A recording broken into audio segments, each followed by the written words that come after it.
蒙面财经，朋友们好。那今天呢，我们来聊聊印度啊。在之前呢，就是6月15号的时候，中印边境发生了激烈的冲突。那当时呢，造成了印度方面20个士兵的死亡。那中国这边呢，也有士兵死亡啊，但是具体人数没有报道。那当时这个事情发生之后呢，我就做了一期节目啊，讲了一下当时这个情况，从一个比较特殊的一个角度。那现在过了半个月啊，又有一些新的情况发生。那我们先来回顾一下，就是我上期节目讲的几个要点啊，简单说一下。我当时给了这个3个判断啊。那第一个判断呢，就是印度人口众多，13.6亿人，那平均的年龄呢又特别年轻啊，只有28岁啊，荷尔蒙比较旺盛。那加上这个疫情现在非常严重啊，所以他有很强的动机呢去转移矛盾和对外挑衅我也当时讲了，如果有就业呢那就是人口红利如果没有就业呢，那这么多人就是人口炸弹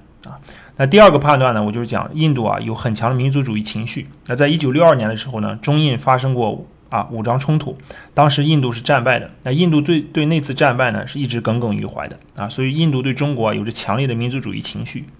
那第3点判断呢，就是关于这个修昔底德陷阱当时现在很多人注意力都把这个中美关系、中美对抗呢很关注当做这个修昔底德陷阱的一个典型就是老二去挑战老大。但是很多人没有想过，就印度这种人口体量跟中国差不多的体量，13、14亿人的，那它在发展中国家呢也算是排行老二了。那印度呢一直对中国的世界工厂地位呢是虎视眈眈所以这里面呢可能有一种可能性，就是发展中国家里面的老二挑战老大。那这个呢也有可能是一种修昔底德陷阱。那好，这是当时我那个节目里面给出的3点判断。那接着呢，我们就看一下就是最新这半个月以来发生的一些情况。那我们先看一下经济方面发生了哪些情况经济方面最新的呢昨天的消息就是印度方面把中国的59个互联网的这个应用程序给禁掉了其中包括这个中国最著名的抖音。那我们看这个表这个表里面呢就是59个中国的这个互联网应用。那有些应用呢其实在印度是非常流行的你比如说抖音的这个 TikTok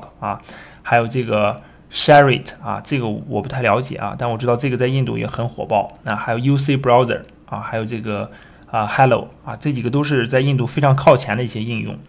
那中国的很多互联网公司呢，其实在印度进入和投资都比较早所以它这很多的应用是非常受欢迎的。那再加上还有一些智能手机，像 OPPO、vivo 还有这个小米他们都在印度也有占有很大的市场份额。所以说呢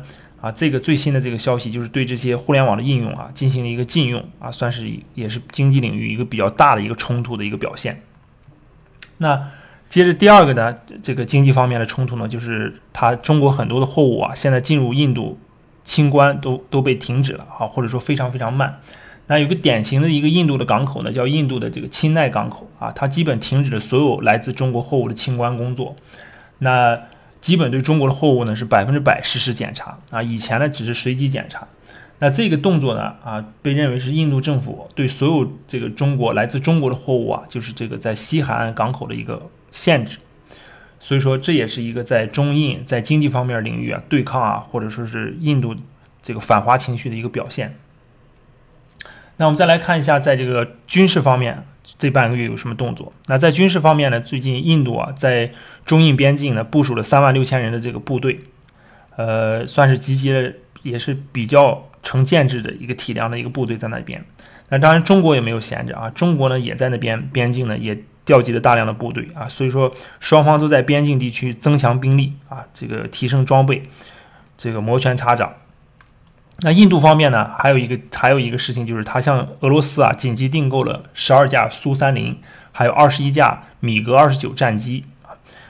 同时呢导弹的交付它以前有一个 S400的导弹防御系统本来是2021年底交付就可以的。那现在印度呢也催促了俄罗斯早一点交付这个导弹防空导弹系统。那说到这个武器这一块那其实大家可能不知道这个印度是全球这个武器进口国里面排名第2的整个呢大家看这张图，那这张图呢就是整个全球前10的这个武器的进口国。大家可以看到第1名呢是这个沙特阿拉伯12%，基本都是从美国买的，70%多的武器都从美国买。第2名呢是印度这个占到进口份额的9.2%。第3名呢是埃及第4名是澳大利亚，第5名呢是中国所以可以看到印度的很多的武器呢都是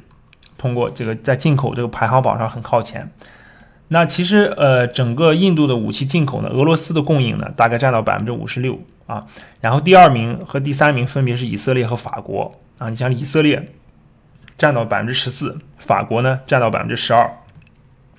那我们顺便再看一下这个全球前10大武器出口国啊都有哪些国家啊？这个其实我相信大家平时也都看到过，也了解啊。第1名肯定就是美国啊，美国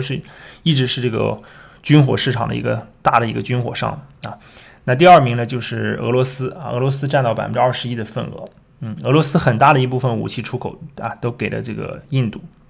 那第3名是法国啊，第4名呢是德国啊，第5名呢是中国啊。可以看到中国这个位置呢，不管是在武器出口方面还是在武器进口方面啊，都是排在第5的一个位置。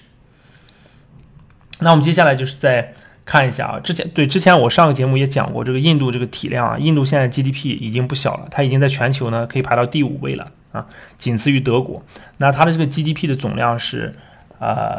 接近是3万亿啊，接近3万亿美元这个体量啊，就是离德国和日本呢这个越来越接近了啊，可能用不了3-5年呢就会超过日本，成为全球第3大经济体。那我们再看一下这张图啊，这张图呢其实就是一个整个这个世界工厂，也就是世界这个工业制造能力的一个排序。那可以看到呢，第1名啊，中国这个当之无愧的世界工厂，28.4%的份额。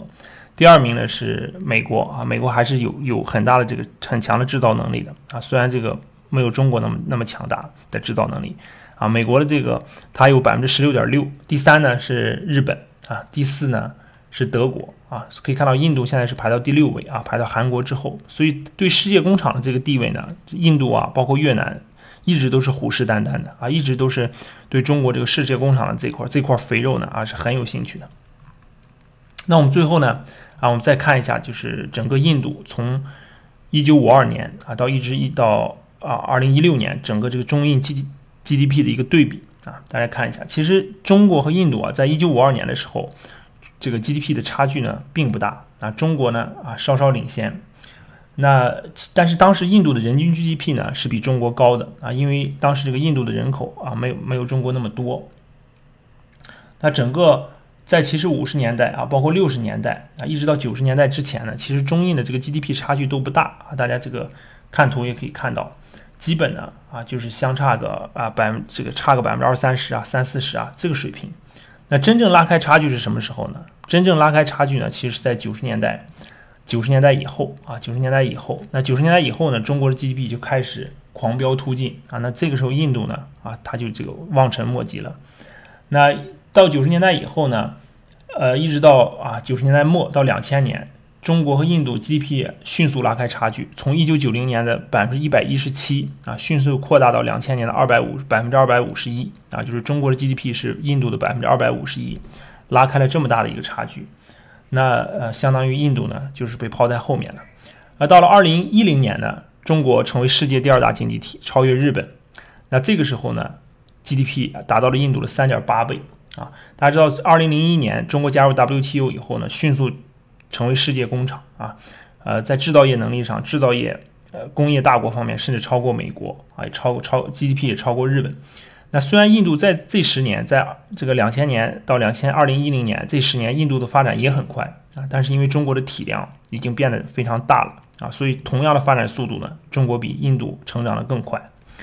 那一直到了2015年呢，中国 GDP 是达到了印度的这个5.32倍啊，是达到历史最高。那包括到现在2000年左右，现在中国的 GDP 呢也是印度的大概5倍啊，高峰呢就是印度的5倍这个水平。那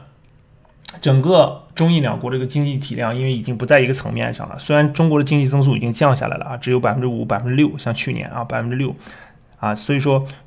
这个印度的增速呢虽然比中国快但是依然这个两国的经济的在绝对量上呢还是有巨大的差距。那其实两国最大的差距呢其实是体现在工业上尤其是工业上。那中国的工业产值呢占到 GDP 比重的 40%， 那总量达到5万亿美元。而印度的这个工业产值呢，占比只有它 GDP 的 24%再加上它 GDP 本身就比较小，所以它的总量呢，这个工业这个产值的总量呢，不到6000亿美元相当于只有中国工业产值的这个1/9这个水平。而中国这个出口的产品呢，也有很多是技术含量比较高的这个机电产品啊、电子啊、机械产品。那印度出口呢，更多就是一些原材料和服务业。那上一期节目里面我也给大家讲了啊，中印之间呢，其实中国是顺差啊，将近有500亿美金的这个顺差。那主要就是印度的这个制造业，它的能力啊不行，它主要是偏这个原材料和服务业啊。所以说中国这个世界工厂呢，从印度方面呢也赚了不少钱。好，这就是给大家这个分析的一些中印的一些这个关于 GDP 这几十年来的一个比对的一个情况。那我发现现在呢，不管是国内的自媒体也好啊，或者是海外的中文自媒体也好，对印度的关注度呢还是不太够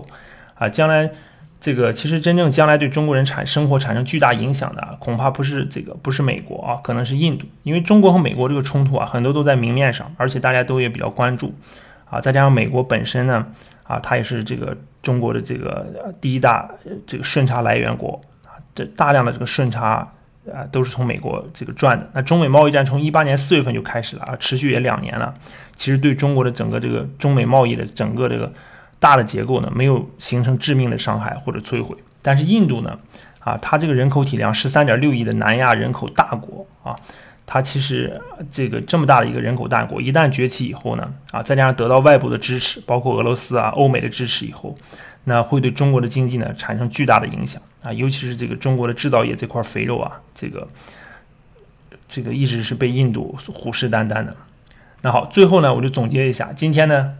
给大家分享了中印冲突最新的一些情况中印呢可以说不光是在军事方面剑拔弩张，在经济方面的冲突呢也开始加剧。那接着给大家又分享了中印呢自1952年以来中印两国这个GDP 发展历程的一个对比，让大家呢对中印两国总的经济情况有一个了解。那在下一期呢，我将给大家分享一些具体的中印的经济数据包括中国在印度的一些经济利益包括投资和出口的一些情况那今天的分享先到这里大家点赞、转发、订阅，我们下期再见。